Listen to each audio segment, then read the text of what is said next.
Check, check, check. 1, 2. Chickadee check yourself before you wreck yourself. Stop it. Welcome back, guys. Welcome back to the Funding Table podcast, where we talk about lending, real estate, money, marriage, and real life here in the heart of Texas. We talk about everything. Yeah. I'm your host, Rosie Maya. And I'm Sammy Maya, guys. Nice to see you again. Yes, and today we're going to talk about a topic that is true and dear to me as a self-employed girly, right? We're going to talk about how self-employed buyers are not just denied, just sometimes you're underprepared. Dun, dun, dun. So, as a self-employed girly, I completely understand that a lot of people don't talk about this topic, right? Because most of the times people are employed by companies and they're receiving a W-2. So when you're self-employed, you do have the luxury of, making a lot more money. But in that, you also have to pay taxes to the IRS. And so you also get the luxury of filing a lot of write-offs. And so, Sammy, can you kind of help us explain to our viewers, why would someone want to write off expenses? Sure.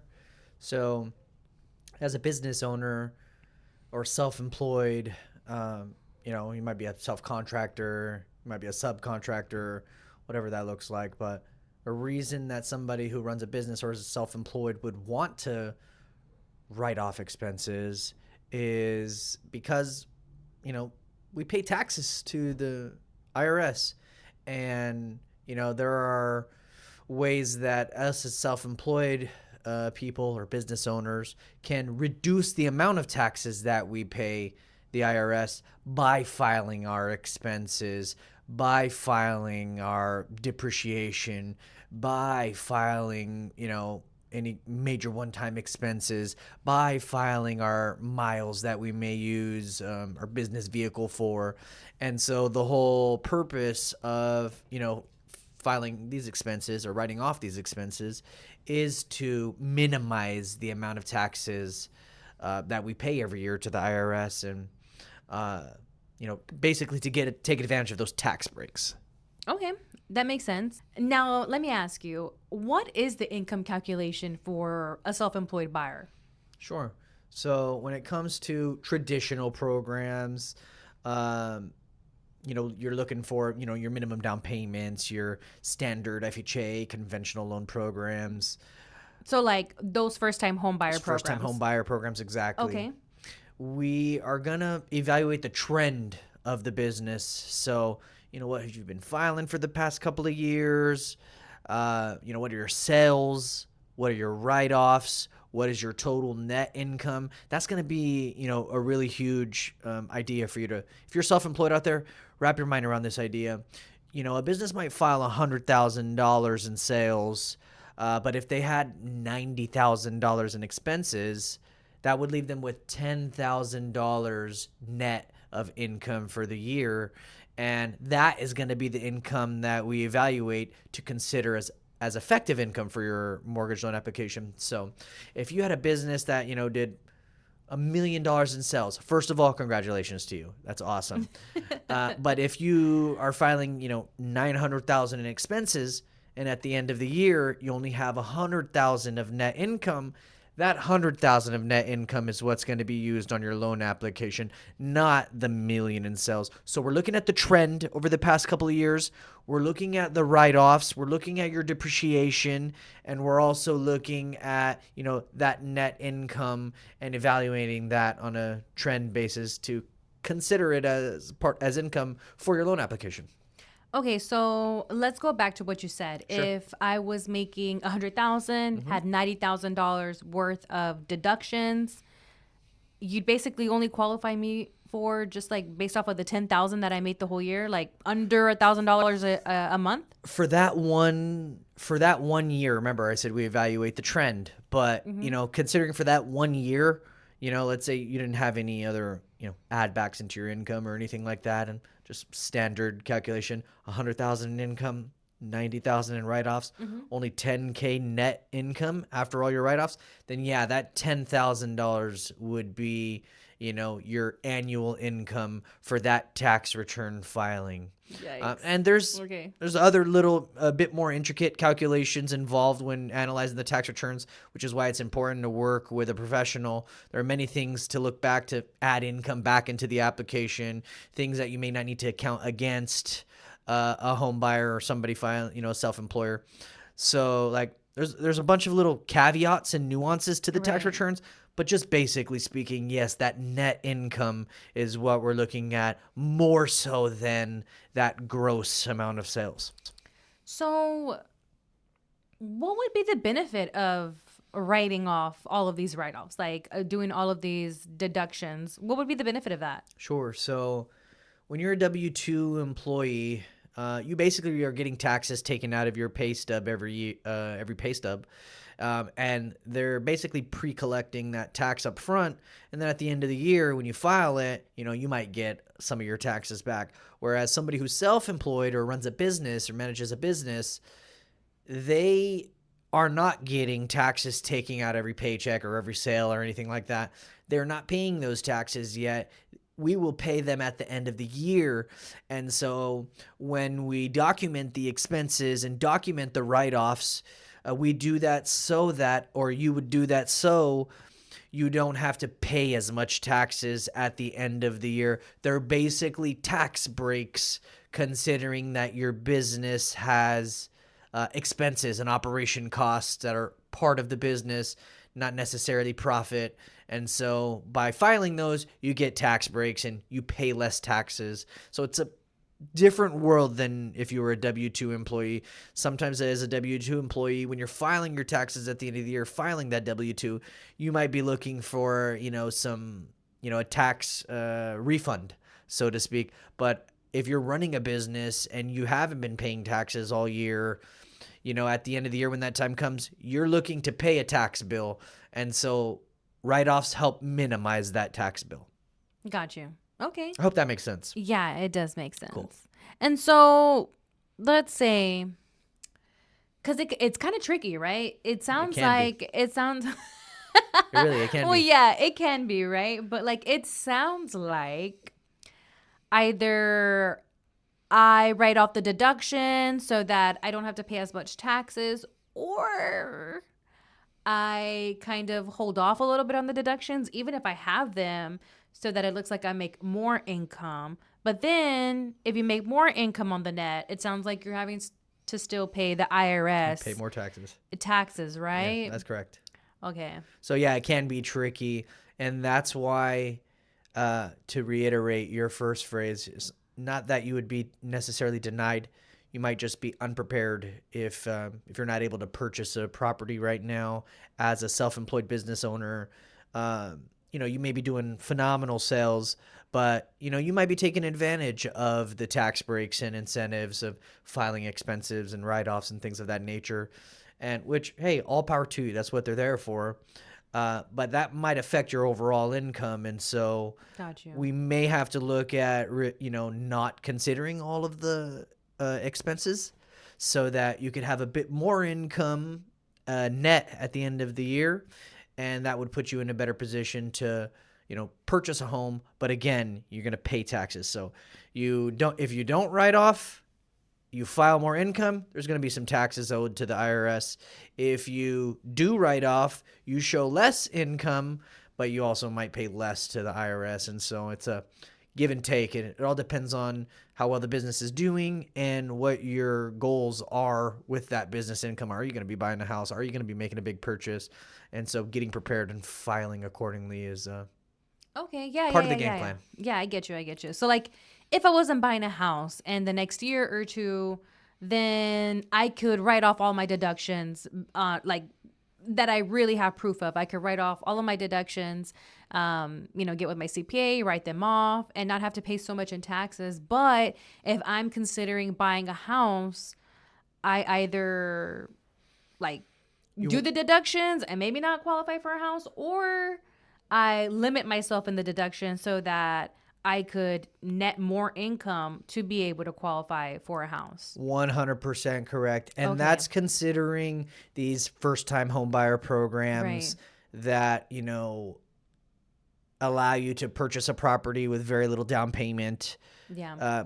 those programs are going to look heavily at your tax returns and your write-offs and your income That's true. filed and things of that nature. So, um, yes, you're definitely going to want to pay attention, or if you're going to be buying a home this year, how you file your taxes as a business owner, as a self-employed person is going to be crucial if you're looking to, get in there with 3 to 5% down payment. Okay. Now, there are other programs, I was going to ask you that too. So I was going to ask you, let's say, right? Because I know that I deal with this a lot with my self employed buyers, right? That asks me if there's any other way, right? And I tell them that we do have creative finance programs as well. So talk about a little bit more about that. Sure. Talk a little bit more about what our creative finance options are, and then we'll talk about how it would benefit. Sure. Okay. So, creative financing, that's a phrase that we coined. So copyright, don't use it. Stop. Um, yeah, so there are more alternative type programs that are going to look and evaluate your income a bit differently. So, one thing that us as lenders, when qualifying somebody, we're looking at the ability to repay the mortgage. We're looking at the ability to pay your monthly payments, and one of the main ways that we do that is the tax returns. But there are alternative programs for self-employed people because tax returns isn't always cut and clear and dry and clean. We have other programs, certain programs like bank statement loans. We're looking at the business deposits of your business over the past 3, 12, 24 months. We're looking at how consistently the business is having deposits. And we'll use those deposits to be considered as income, the ability to repay the mortgage instead of your tax returns. We'll look at bank statements. There are other programs like 1099 only. If you're a subcontractor and you receive a 1099 from a company, we could look at just the 1099 income alone as opposed to the net income written off on tax returns. There are other programs for investors like DSCR loans. Those are debt service coverage ratio loans, and those are going to look at rental income from an investment property that you're purchasing. Those are going to look at that. Those kinds of programs are going to look at rental income as the ability to repay the mortgage. And so there are several different alternative programs, but those programs are usually going to require more down payment than just your minimum down payment for like first time home buyer loans. So, Got you're you. not going to be bringing the 3 or 5% down. You're probably going to be bringing anywhere from 10 to 25% down, depending on the specific scenario. So, Right. And I know that a lot of those first time homebuyer programs offer really low interest rates and low amounts of down payment, or require a low amount of down payment from a buyer.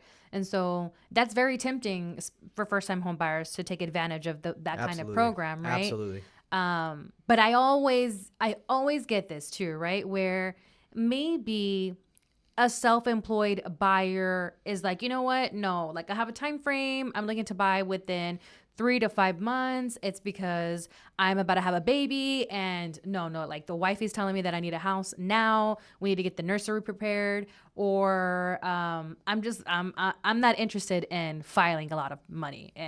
I'm not interested in filing a lot of money, Sure. net, and then having to pay taxes on that.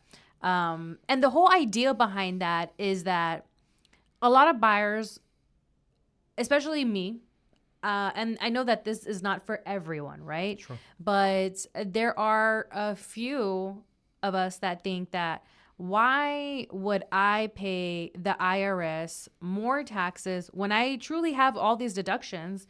I'd rather deduct, not have to pay so much in taxes, and then put more down because that's going towards my house. What I You give the mean IRS. by more down, you mean like put a larger down payment? Yeah, yeah. Okay. I would rather put a larger down payment on the house that I'm going to own, because that just means that I'm going to finance less, and instead of paying taxes to the IRS, which like I mean, if we're just thinking about that sense, like it really doesn't benefit me in that aspect, right? Because it's not going towards Sure. my home. Um, the only way that it could benefit me, I could see, would be being able to take advantage of those first time home buyer programs. But Sure. that's if I choose to file a lot more net, Sure. because I mean, just paying taxes on 40,000, 60,000, 80,000, 100,000 could be quite a lot, you know? Sure. And so sometimes we just see what's in our bank account and we're like, you know what? Like, I'd rather put the down payment on the house, finance less, and then have a lower monthly payment, you know? Yeah. So, if a business owner, doesn't want to, get with their CPA and reduce the amount of write-offs and don't, want to reduce the business expenses on paper with the IRS, it's totally understandable. Not to mention, depending on the time of year, you know, we may have already filed taxes and it might be June and True. they didn't have in their mind to buy a house during June, but now during the previous tax filing, but now it's June. Now they're about to have a baby and they're going to want to buy a house and they're not prepared, at least for the traditional kind of programs. Then, and they want to move quickly, like you said. That's where these kinds of programs could be beneficial if you have savings, if the business is doing well, and you're prepared to give that large down payment. That's something that we could move on quickly to where we're not considering the tax return income and we're not having to wait to file tax return incomes accordingly. You could move on that quickly. So yeah, it is a give and take, if you're going to file the income or not. But a lot of business owners and a lot of self-employed people are very interested in these alternative type programs. Yes. They don't want to pay the taxes to the IRS. They want to keep all of their expenses on paper, maximum, which they have the right to do. That's what they're there for. But, maybe they've been saving a lot of money and they have a large down payment to put on a property and they want to acquire the property. And so, Right. these kinds of programs could make sense for them. Yes. And sometimes people don't really necessarily think about it when it comes to filing their taxes because maybe they're truly not in the market or don't think that they're going to come in the market. But there's always that one house that family's been looking at and it's finally somebody put it up for sale. And they want to move on it quickly. And they're like, no, you don't understand. I've been wanting that corner lot. I've been wanting that house. I grew up here all my life and I saw that house and I'm like, man, if I could just buy that house, I would totally do it. So you do have those kind of scenarios that pop by because they're not an everyday scenario, but it could be that your dream home just came on the market when it wasn't in the market. And that is what these programs are for. These alternative income programs are designed for self-employed buyers and investors. They're designed for them to be able to move quickly and acquire real estate quickly as opposed to needing to wait for the tax filing every year and being forced down into a certain time frame to Right. get prepared and get all your ducks in a row. Whereas these programs allow you to move no matter what happens. If you had to pick up and move to another state and you didn't know about it and you hadn't been filing the last 2 years tax returns as a business owner accordingly, as long as you're self-employed and there's ways to document that, the business is profitable and making income, these kinds of programs help you move and acquire real estate quickly. Okay. So with this kind of program, let me just circle back, right? Because I know that you said that you're going to take basically the deposits that were made into the business account For a bank statement loan, for yeah, a bank correct, statement loan, correct. right? Let's go there, right? Yeah. For the bank statement loan. Sure. So that's basically just like you're then qualifying a self-employed buyer now by basically what they grossed. Yes Right. and no. It's not the same thing. Not 100% gross, no. Okay. So there are still like some expense factors that are included. Like we understand that there is some kind of expenses to the business. So you're not going to get 100% of those business deposits, but you can get a large portion of those business deposits. Okay. So there is some expenses factored in, but usually in most cases it's a whole heck of a lot less. And so business owners are able to show more income with the business deposits Okay. than necessarily they could with the traditional income tax filings. Right, with the net that they filed. Correct. Okay, so it sounds like basically write-offs help the taxes, yes, but Help reduce the amount of taxes paid. yes, Yes. write-offs can help reduce the amount of taxes that are paid to the IRS, but it sounds like they also hurt you from qualifying for the traditional type of financing and taking advantage of those They first-time can, home buyer yes. programs. They can, yes. Okay, okay, okay. You're So spot on there. I love that there's Not also necessarily, but they can. yeah. Yeah. And I love that there are those creative finance programs out there for buyers that don't have the time frame to wait, right? They just want to purchase, take advantage of it. Now, let me ask you, once you do take advantage of these creative financing options, is it the kind of financing that like you're kind of stuck with it? Is it that you could refinance after? Are they ARM loans? Are they fixed loans? Like what kind of creative financing is it? Sure. So all of these programs are created in a way that still allows for minimum risk, minimum amount of chance of a foreclosure for you as the property purchaser. So no, you have the freedom to refinance these home loans in as little as a year.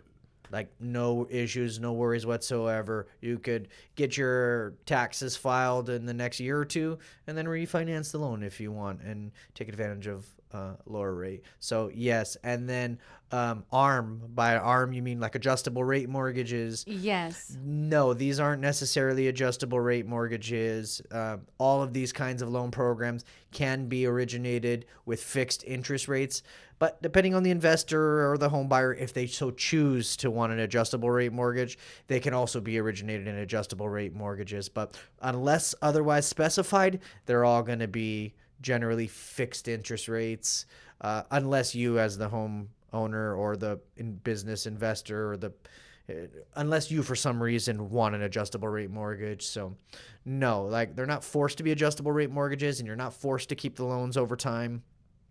You can refinance these kinds of loans in as little as a year.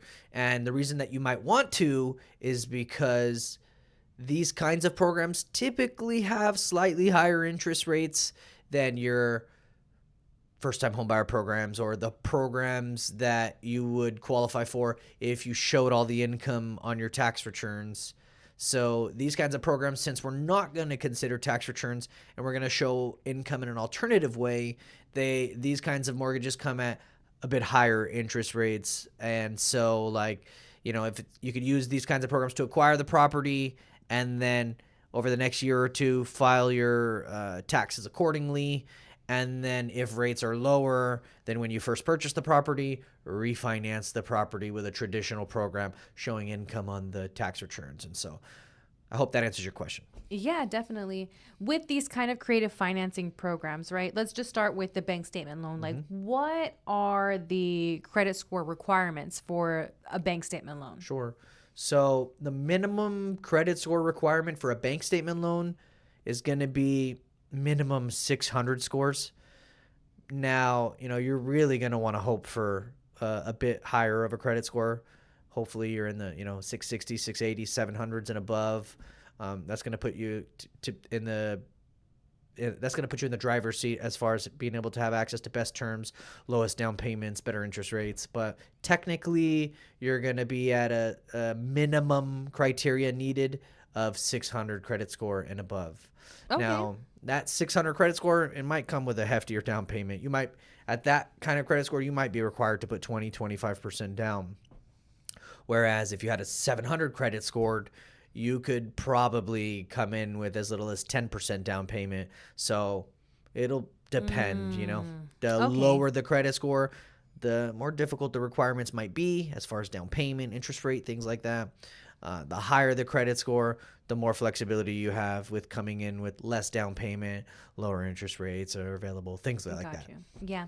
And what I do like about us is that if you do have a score less than the 660s and we pull your credit in it and we take a look at your credit report, we will then let you know what you could possibly do to boost your credit score so that, you don't have to come in with as much funds, or you can get better interest rates available to you. So we do offer that as well. Another thing that I wanted to ask you too, right? Because I know that you mentioned DSCR loans. Sure. Can you kind of go a little bit into that? Like, what is a DSCR loan? And what is the credit score that you need for that kind of financing? Sure. So a DSCR loan is a debt service coverage ratio loan. And with these kinds of programs, we're looking at the rental income of a property, the potential rental income of a property, um, to show proof that the mortgage will be made. So these programs are specifically only for investors. If you're going to occupy the property and live in the property, this program is not for you. Okay. This program is going to be for property investors who are acquiring real estate as investments to rent out and become landlords or things of that nature. And with those kinds of programs, with this program, we're not looking specifically for any business deposits or anything like that. We're not looking at your tax returns. We're looking at the rental income that the property could produce. And as long as that rental income is a decent amount, enough to, cover the mortgage payment in most cases. If it's a little bit less than the mortgage payment, sometimes that's still okay. But we really are looking at the rental income that the property is going to produce as the way that you're going to be able to pay the mortgage back. And so that's going to be the biggest factor there. We're looking at your credit score, we're looking at your down payment, and we're looking at the rental income of the property that you're purchasing. So what is the credit score that you need for that kind of a DSCR financing? So the minimum credit score that you're going to want for a DSCR purchase as an investor, it's going to be around 640 and above. There may be some, flexibility in the scores, but you're definitely going to want to be at least 640 and above credit score. Again, with some flexibility, depending on case per case. An investor could come with maybe a 620 score, and there might be something that we could get done for them. But, you're definitely going to want to try and be at least 640 and above credit score, and, have a good amount of down payments saved up to be able to put on this property. And then also the potential rental income of that property. We want to make sure that as an investor, we're helping you get a property that is producing a decent amount of rental income, and not a property that is going to be, not providing you with any rental income. We don't want you to have to pay monthly for that property. We want an income that's generating rental profit for you. So, yeah, decent credit score. The higher, the better, to be honest. Wow. So it just sounds like you're saying that if you want to become an investor, you just need the down payment, you need a good credit score, and you need the right property. That's it. You guys, there's no excuses to You nailed become a real estate investor. Absolutely no excuses. Like, if you have the credit score, if you have the down payment, and if you work with the right team to find the right property, it sounds like you could be an investor in no time. Yeah, that is true. No excuses, guys. That is true. Minimum down payment for a program like this, a DSCR loan, is going to be 15% down. That's going to be your minimum. And again, these kinds of programs can help you acquire single-family homes, 2-unit duplexes, 3-4 units. We could even do 5 to 8 units. We could do apartment complexes, 20, 30 units. Wow. So these kinds of programs, or specifically the DSCR, has the ability to help you acquire many doors as well as many properties. With the self-employed buyer, it looks like it's just all about planning, right? And talking to a professional. Correct. So when it comes to either the self-employed buyer or the investor or somebody that's looking to acquire real estate without necessarily showing, what they're filing on their property, what they're filing on their income taxes, those kinds of programs are going to be hyper focused on working with the right people to find the right property and some game planning as far as credit score and down payment. Now, if you got the credit score, you got the down payment, and you got the property, no game planning needed. You're ready to go. Got you. So I would highly recommend for self-employed buyers to at least talk to a loan officer. The most ideal time frame is a year, right? Because then you get to know whether you're you're ready to make the moves now, or you need to wait for the next tax filing. But it's all about planning, all about knowing exactly how much you can currently qualify for right now with what you currently filed with the tax returns, or we need a game plan together within this year time frame to be able to help you qualify traditionally. So those are some things that you really want to consider, especially as a first time home buyer that is self-employed. It's all about the planning. It's all about seeing where you stand right now. And it's never too early to talk to a loan officer about your specific scenario. I agree 100%. It's never too early to speak to somebody and game plan, discuss the pros of either an alternative program or filing the income taxes and with less write-offs, showing more income. Discuss the pros of either or and what might fit best for your scenario. And do that with a professional, somebody that's been in the industry for a while and knows how to originate and do these kinds of deals. You might stumble upon Yes. somebody that's been in the industry for 2 years, 3 years, and never really done any of these kinds of loans. Or you might stumble upon somebody that's been in the industry for 10 plus years and does these loans all the time. So, it really is important who you work with. Game planning is key, and discussing the pros of, either traditional programs or alternative programs to see what might make the most sense for you, your family, your situation, and your business. And guys, I don't want to hear it. If you're looking to become an investor in 2026, this is your year. Remember, you only need a good credit score, you need a good down payment, and it sounds like you only need to find the right property to be able to purchase a house. So, one more thing that you need to do. Call me. Call me or call Sam. We'll be able to help you guys out with game planning on how to become an investor this year for 2026. Or leave us a message. Write us on Instagram, TikTok, you name it, any of the social medias. Send us a message even if you got questions. No pressure. If you're just looking for information, you might be a year out. Contact us. We'll be able to help you. Yes, remember, it's all about the planning when it comes to purchasing your home. So we can't wait to see you guys on the next episode. We hope that you enjoyed this one. If you did, please like and share this with your family and friends. We'll see you on the next one.